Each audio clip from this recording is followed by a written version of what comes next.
Calvin DeHaan once again has a lot to say about the New York Rangers, but is there actually a chance that he'll be back next season? Plus, what does the future hold for KAndre Miller?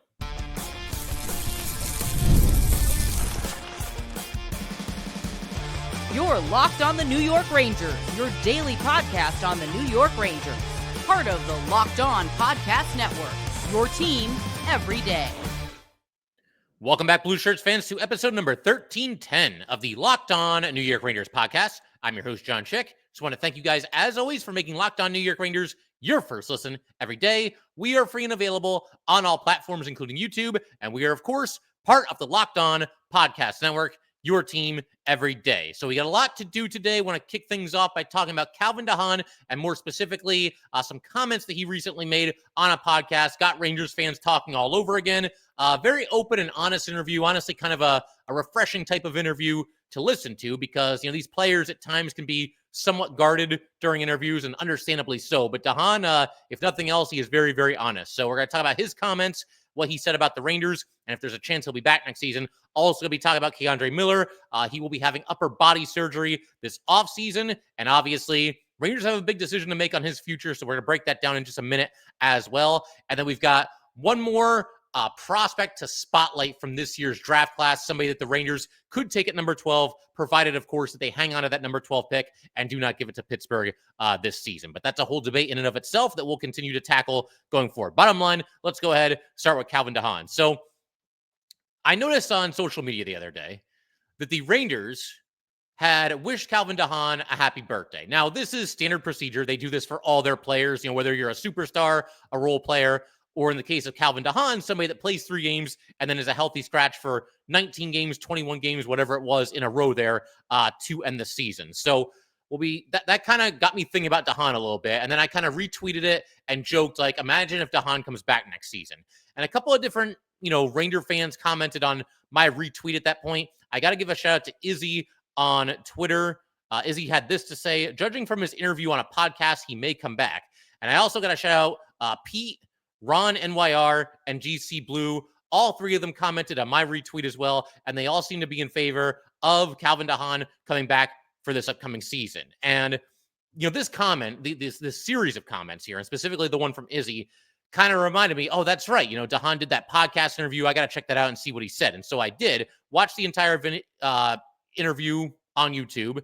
It's about an hour, maybe just a little bit north of that, but some interesting quotes. He got to break down everything that happened in his own words, which he sort of did at breakup day for the Rangers, but this one went into greater detail. He was talking with these guys for quite a bit longer than he was talking at the breakup day for the Rangers. And by the way, it is not lost on me that Calvin DeHaan now has more episodes of Locked On New York Rangers that focus on him than he has games played for the actual Rangers. We are never going to forget that Calvin DeHaan was a New York Ranger. Even if he doesn't come back next season, he only played 3 games, but this has really been something else. It's been something to track as time has progressed here. But first of all, I figure we can start with his quotes that talk about, what exactly happened on that day where he said what he said to the reporters and, felt that it was bleeped. Those were his words as far as his treatment with the Rangers is concerned. But this is what he said about what went down there on the podcast interview. To be honest, I was going on the ice and there was no scrum or microphone out either. I thought I was having a conversation like we're having right now. I said a lot of it with a smile too. I'm sarcastic and I wear my heart on my sleeve. This tiger ain't changing his stripes now. And per DeHaan, he was going on the ice, as he explains here, and they kind of just asked him how he was doing. The Ranger reporters just asked him how he was doing. And kind of smiling and joking around, he said, I got to go waste some time. And then they asked him how his time had been with the Rangers here. And he said, it's kind of been bleeped. And I think basically what happened here is what he just said. He felt that he was just kind of having a casual conversation. He didn't realize it was going to blow up the way that it did.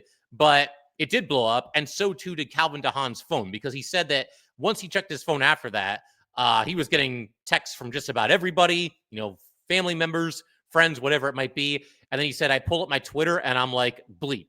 He didn't say bleep, but you guys can go ahead and fill in the blank for me on that one. He said that he then called Chris Drury and apologized for it. But he did mention that the Rangers were good to him despite him not playing all that much. And he kind of had a funny take on it. He said, checks weren't bouncing at the end of the day, so it could be worse. And he is absolutely right about that. Whether you're playing or not, you still do get paid. The interesting part to me was when they asked him about whether or not they feel like, or he feels like he could be back with the Rangers next season. And the name of this podcast, by the way, I should probably throw that out there. Cam and Strick. They have a following on YouTube. And like I said, this is a very good interview. If you didn't see it yourself, I highly recommend it. But again, they asked him if he feels like he could be back next season with the Rangers. And he said, I'm trying to hang on, and I looked at that almost as a tryout for the rest of the NHL. If they offer me a contract, I'm still an employee of the Rangers. So I hope there's some conversations at some point to see what the future holds with them. Because like I said, I still want to continue playing. We'll see. It is what it is. And he also went on to say, I think a lot of Ranger fans will get a kick out of this as well, because it's something that we know all too well. And Calvin DeHaan is new to this. But he said that he felt like he could help the Rangers out in some areas where they were struggling. And then he said, I thought we pissed away good goaltending. And nothing sums up being a Ranger fan much better than that. We had 15 years of Henrik Lundqvist, and now we've had, I think, 5 seasons of Igor Shesterkin, and he's signed for another 8. We're looking at basically 3 decades worth of what's probably going to turn out to be elite goaltending in the NHL. And as of now, no Stanley Cups to show for it, and only 1 Stanley Cup Finals appearance in that time as well. So, yeah, that's something we know all too well, but Calvin DeHaan is obviously new to all this. But as far as, like, him coming back with the Rangers, I mean, it's not as crazy as it sounds for a couple of reasons. To begin with, the Rangers do have a new head coach now. So I'm not sure if there's really any history between DeHaan and Mike Sullivan. I'm not sure if they've crossed paths in the past, but it is a new coach. It is somebody that might see DeHaan in a more favorable light than Peter Laviolette did. I mean, that's, I think, at least possible. And maybe if there's contract negotiations, I mean, you can't really make any promises to anybody, but maybe there would be the idea thrown out there that Calvin DeHaan would get into the lineup a little bit more often under Mike Sullivan than he did under Peter Laviolette. That's at least possible. I think something else that works in Calvin DeHaan's favor is the fact that he's certainly not going to break the bank. I mean, he's coming off of a 1-year deal at $800,000 per season, so that's just a notch above the league minimum. So if you're looking for somebody to kind of round out the lineup, be your 6th defenseman, maybe your 7th defenseman, then I think at that point it at least becomes possible. And the other thing too, and we've talked about this before, and we're going to actually talk about it in just a little bit here as well. The Rangers have several defensemen that are facing uncertain futures with this team. You look at KAndre Miller, that could really go either way. And we're going to talk more about Miller in just a second. But as far as him being back with the Rangers next season, it really does feel 50-50 to me. You can talk about somebody like Zach Jones. He too, just like Miller, is a restricted free agent with arbitration rights. And then you look at somebody like Carson Soucy. Now, I think Soucy will be back this upcoming season, even though he struggled with the Rangers, just because I don't think you'd really be able to get much for him based on how he played for the Rangers down the stretch this season.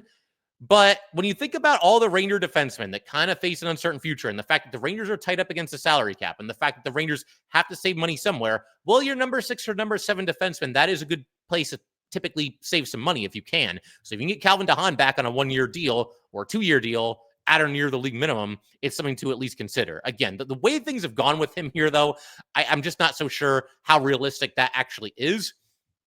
And it really didn't stop there. I mean, he was this interview is what got people talking, but then he was active on Twitter in the most recent couple of days, and I haven't really checked Twitter today, so maybe he's back on there again.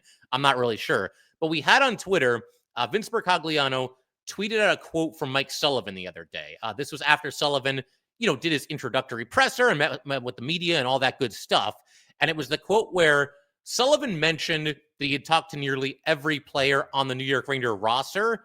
And DeHaan responded to this tweet from Vince Bercogliano by just saying, HMMM, right? And then that was followed by a waving hand emoji and a speak no evil monkey. So DeHaan is having some fun with this, clearly.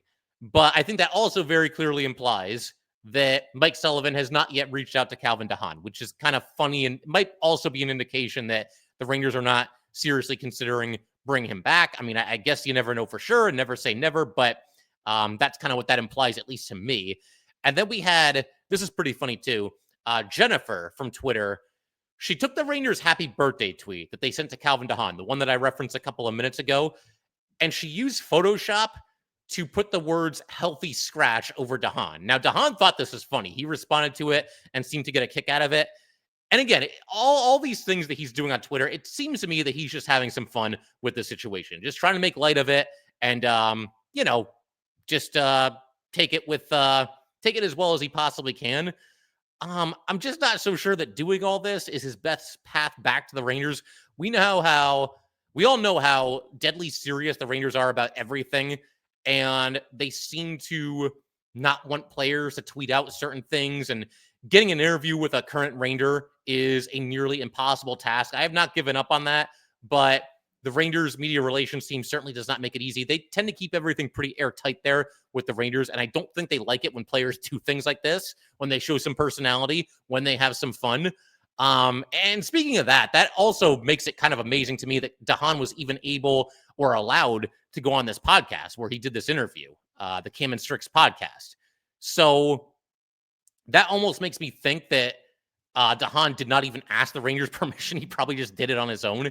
They mentioned, the host of this podcast, that they had in the past Sammy Blais as a regular guest. And then once he went to the Rangers basically stepped in and said, no, you can't do that podcast anymore. And I know that feeling, I know that situation all too well, because they do not make it easy, man. They hear the word podcast and they don't want their players to have anything to do with any of that. Very, very difficult task to get a current Ranger on the Rangers, but on a podcast. But like I said, I have not given up on that. But as far as Haan goes, I mean, we'll see. Like I said, the thing working most in his favor is the fact that he will be inexpensive, will not command a long contract, and the fact that other Ranger defensemen have uncertain futures with this team. That's his best path back to the Rangers.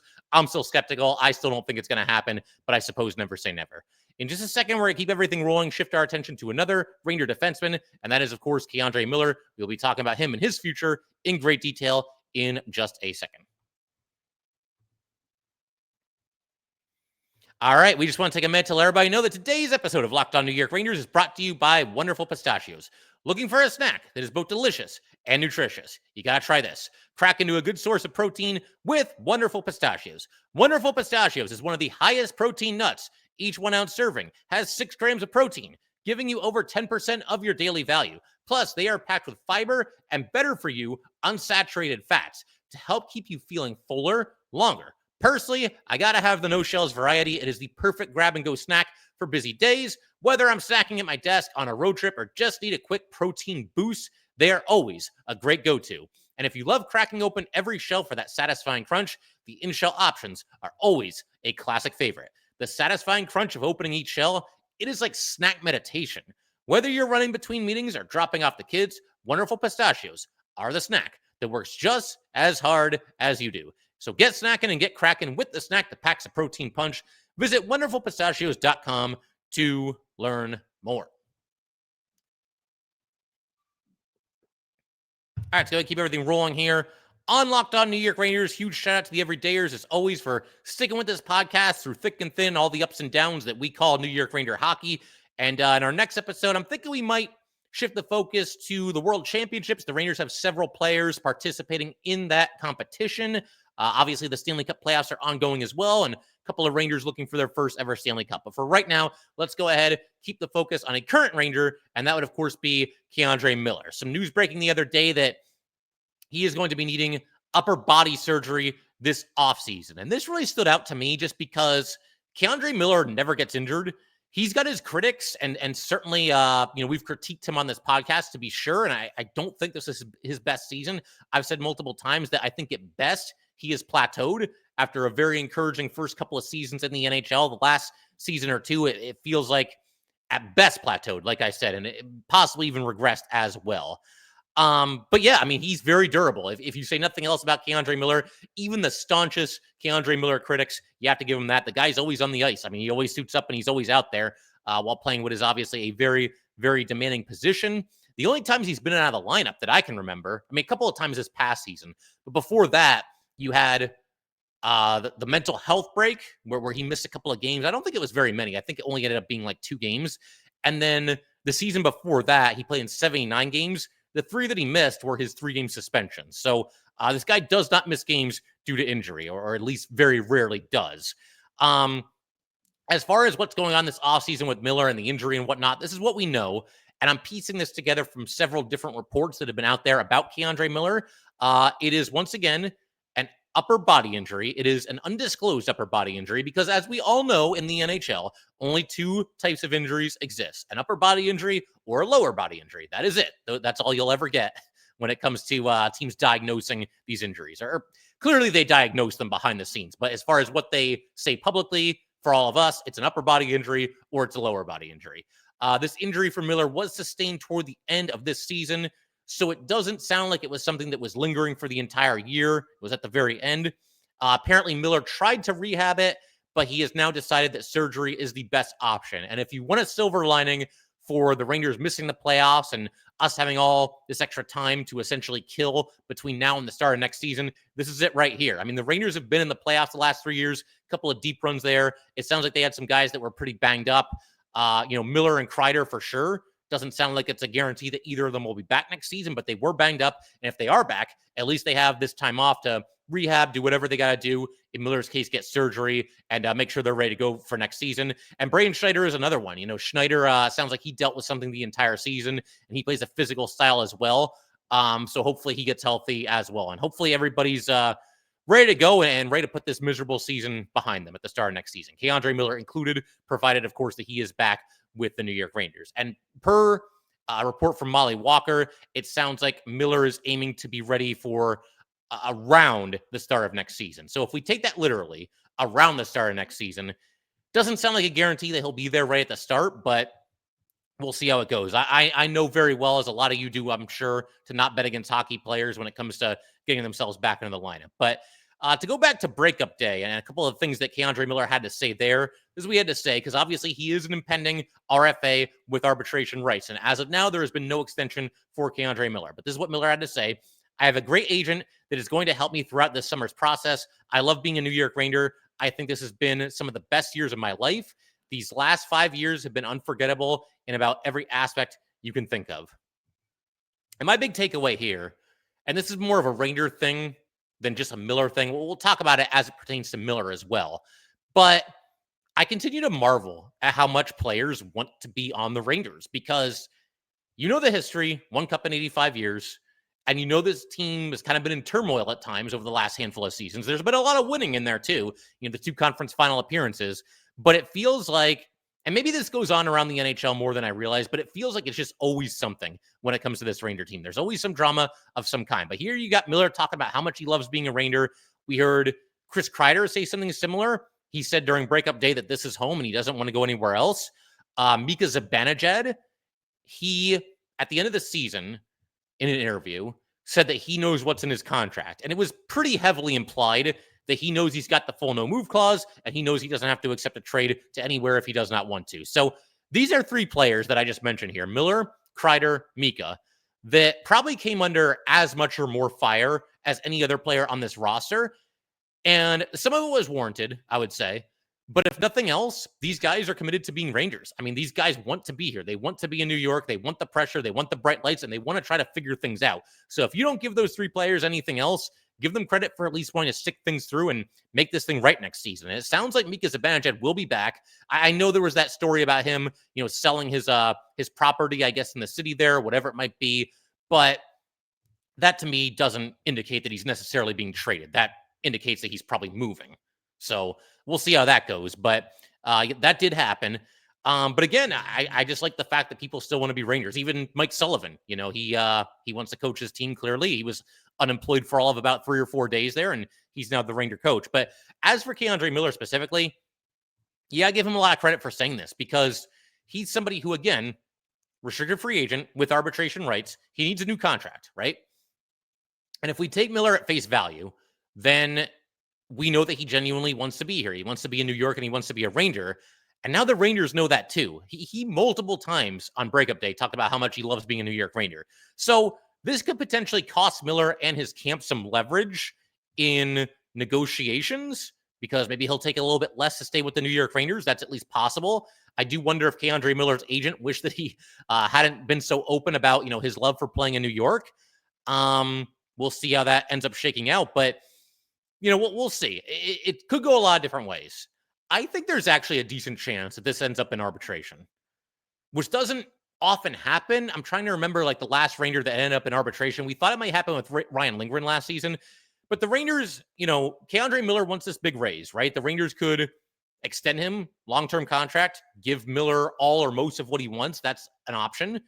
You could also, if you're the Rangers, trade him and trade his rights somewhere else, and he ends up on a different team with a different contract next season, a new contract, obviously. Or arbitration. Maybe the Rangers aren't ready to let him go, but they feel they can win an arbitration case. They feel like they don't want to commit too long-term. Because Miller, as things stand right now, again, RFA with arbitration rights, we've established that. But he's got 2 more years until he's an unrestricted free agent for the first time. So if this thing ends up in arbitration, very good chance he ends up with a 2-year deal. And maybe the Rangers would welcome that because, okay, we're not committing too long to KAndre Miller, but we've got him in the fold for the next couple of seasons. And part of the reason why I think this might be an attractive option for the Rangers is that they don't really have a lot of options next season, do the Rangers, as far as their defenseman group goes. We know this group struggled quite a bit this past season. And when you look around both internally and externally for the Rangers, if KAndre Miller is traded by the Rangers, who replaces him next season? And I don't think there's an obvious answer. You look internally. We just did a whole segment on Calvin DeHaan, but obviously he's just a veteran journeyman at this point. That's the portion of his career that he's gotten into. You've got guys like Zach Jones and Matthew Robertson who are RFAs with arbitration rights. But Jones, the Rangers never want to really let him take the reins. He's always a healthy scratch. Matthew Robertson, it took until the end of this past season with 2 games left and those games being meaningless for him to finally make his NHL debut at the age of 24, despite being a former second-round draft pick. So I don't think they have a whole lot of faith in him. As far as prospects go, if you look at the Wolfpack roster right now, there are no defenseman prospects. It's basically just guys who... Brandon Scanlon's kind of young. He's 25, but he was undrafted. He played 1 game for the Rangers. And then you look at other guys, and it's guys like Ben Harper. I think he's a free agent, but there's nobody that really stands out as a prospect. Now, eventually, you will have Drew Fortescue and EJ Emery at some point.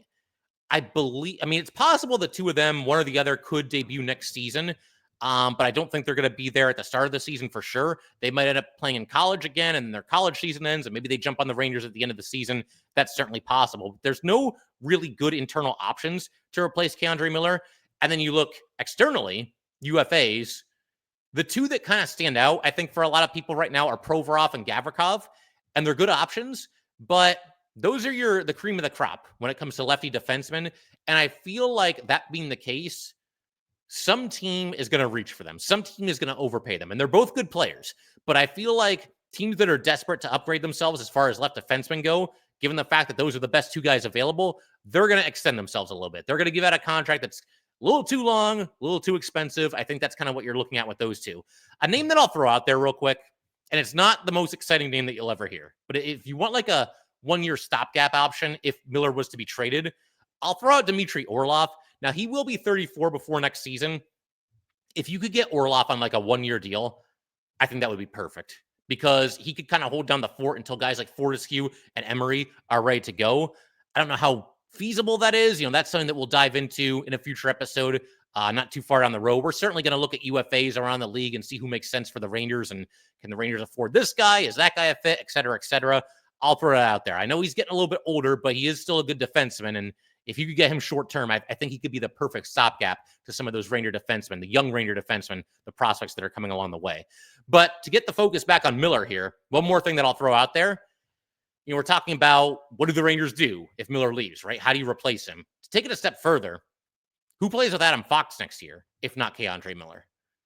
Like, literally, I have no idea who that would even be. We've all kind of lamented the fact that, Adam Fox needs a better defense partner and all these things. Miller and Fox played pretty well together last year. There was a stat from an article by Molly Walker that really got my attention. The Miller-Fox pairing, get this, they led all defenseman pairings in expected goals for percentage at 64.72%. And that is for pairings with a minimum of 200 minutes played together.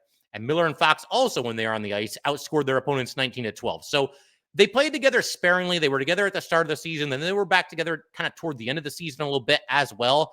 And yes, I understand it's Adam Fox and, players are going to get a bump from playing with him, but that's okay. And that pairing obviously did quite well together. We'll see how it goes. This is one of those situations, like I mentioned earlier with Miller. I really do think, injury aside, we're talking 50-50 as far as whether he's back next season. I feel like it's true coin toss, but in my very humble opinion, I'm going to say he probably gets traded. I think the Rangers will deal him. They could probably get a lot for him, possibly a first-round pick, second-round pick at the very minimum. Very curious to see how this one kind of shakes out here. But given Miller's contract demands and having a shaky season, it's a tough one. It's a very difficult decision, but I think he will be on his way, and I would probably be in favor of that as well, given that you could get a haul for him. Again, bare minimum second rounder. I think you get a first rounder when you look at the prices that players were retrieving when they were dealt at this past year's trade deadline. I mean, Lindgren got you a second. I think Miller can get you a first, but we'll see how it goes this upcoming offseason. In just a second, we're going to take a look at a defenseman prospect that the Rangers could potentially look to draft at number 12 overall, and we'll get to that in just a second.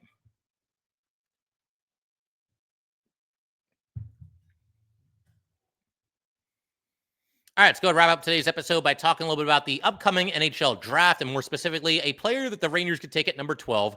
And yes, I realize that number 12 pick could eventually end up going to the Penguins. The Rangers have until 48 hours before the draft begins to decide whether they give the Penguins this year's first-round pick or next year's first-round pick. But that's a whole debate that we've been going through off and on, throughout this podcast, and we'll continue to talk about it as the draft gets closer. But if the Rangers do hang on to number 12, here's a player that I really like, Kashawn Aitcheson. He is a left-handed defenseman for the Barrie Colts of the OHL. Generally speaking, I just like the idea of the Rangers drafting a defenseman. We've been talking about Ranger defensemen pretty much this entire episode. Haan, Miller, and now Aitcheson, or a potential Ranger defenseman in the case of Aitcheson. But I just like the idea of kind of restocking the cupboard there. We've seen the Rangers move on from some defensemen that had been here for a while, Trouba and Lindgren this past offseason. And as I mentioned, KAndre Miller, Zach Jones, they've both been here a while too. They're both facing uncertain futures with the New York Rangers. So I like the idea of kind of restocking the cupboard when it comes to defensemen. I know some people will say, just draft the best player. And there is a case to be made for that for sure. But as of right now, I'm kind of feeling the idea of drafting a defenseman. We talked about Logan Hensler earlier, and he's a defenseman as well. But as far as, Kashawn Aitcheson goes, we're talking a little bit about him in today's episode. He is 18 years old, 6'1", 198 pounds. So not a giant, but has some good size and has some feistiness to his game as well. More on that in just a second. And he's also a lefty shot, which is interesting in its own right.